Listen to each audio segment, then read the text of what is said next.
যে আত্মীয় টাকা বেশি, দাওয়াত তাকে দেওয়া হয় স্পেশাল দাওয়াত। আর যতই কাছের রক্তের হোক না কেন, যদি টাকাওয়ালা না হয়, দাওয়াতও তেমন ভালো করে পাই না, মেহমানদারিও তেমন ভালো করে পাই না, খাবার খেয়েছি কি খাই নাই সেইটাও জিজ্ঞেস করার কেউ থাকে না।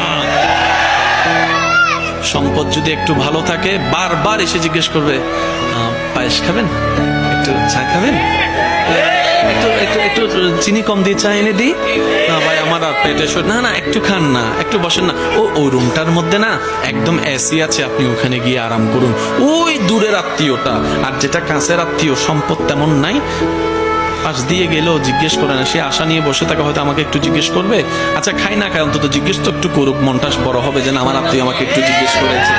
এই আশাটাও আশার মধ্যে থেকে যায়, স্বপ্নটা স্বপ্নের মধ্যে থেকে যায়, কল্পনাটা আর বাস্তবে রূপ নেয় না, কারণ আমরা এখনো পাক্কা মুসলমান হতে পারি।